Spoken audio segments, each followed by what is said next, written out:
Hey guys, Frankie Tanks here. Hopefully you are all doing well. Today we're going to have a little bit of a different video for you guys. This is going to be a tips and tricks on how to improve your gameplay in casual lobbies, or if you're, that extra sweat in arena modes, or maybe popular scrims, FNCS tournament, Cash Cup tournaments, whatever it might be.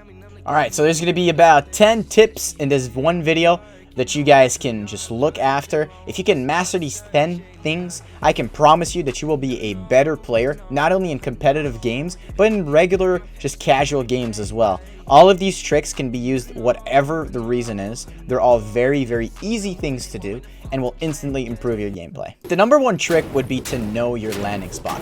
By knowing where you want to land on the map, it's going to instantly give you map knowledge, which is knowing where you are, knowing where the storms might be, and actually knowing where the loot is, where you're dropping. The gameplay that I'm playing right now, I'm landing at this little henchman lair up next to Wailing Woods. It has a lot of chests in it. There's a henchman chest which gives you a lot of loot. There's also a lot of ammo available there. By landing there, this allows me to get a full stacked loot with full shield, minis, and good guns by the time I exit. This is also going to secure you for endgame when things are going to get harder. You're going to need that extra ammo and stuff like that. These are places that you want to master and you want to learn where to go. Don't just drop at hot drops.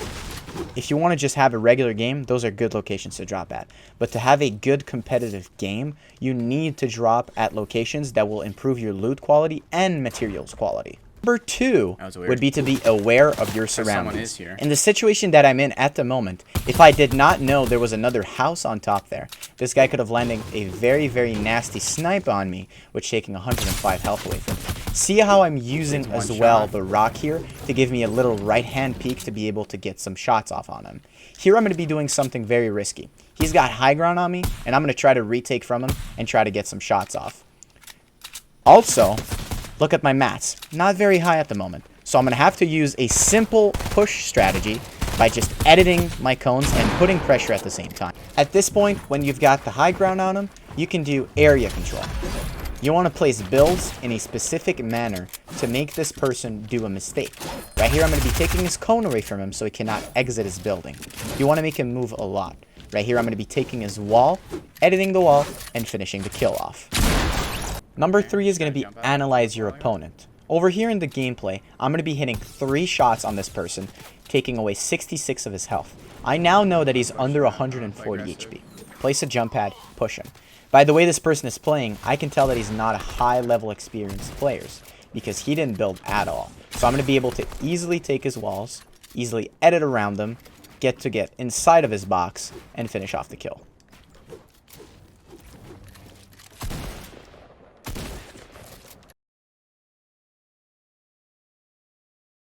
Number 4 is going to be don't take every fight. It's not because you think that you have more skill than another player, but you absolutely need to take the fight and push them.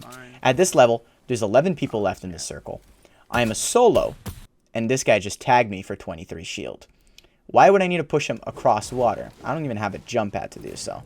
Pushing a player in this situation would be stupid and put you at risk. So try to limit the fights that you have to take.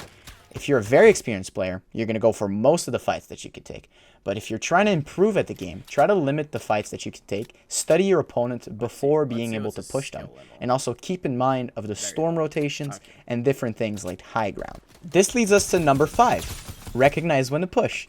As you can see here, I've done a lot of damage to both of these players. This is a solo game again, so I know that both of them are low.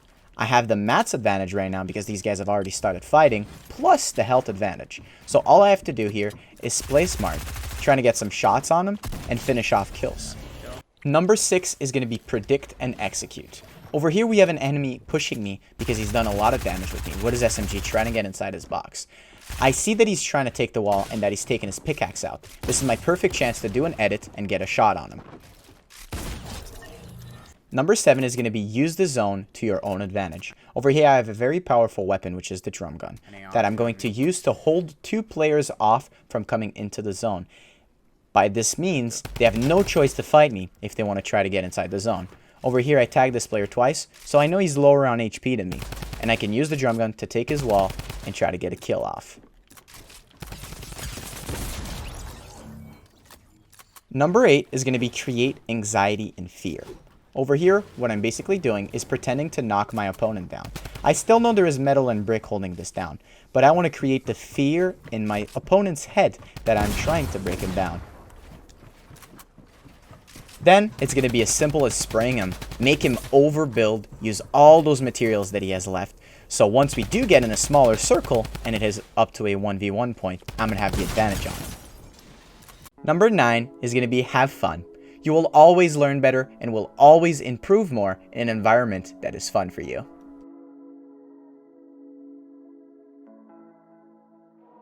And finally, number 10. This is not a secret. Practice makes perfect. Practice as much as you can. Even if it is to spend 30 minutes in creative just editing, trying to go as quick as you can, messing up and restarting. Practice those edits, practice those builds. Try to master different techniques and you will improve drastically. And I know, they've been seeing the movement, they want me to fall off the track, And I know, they seeing the money, my soul got attack. I've been grinding so hungry while chasing the bag and they want it. I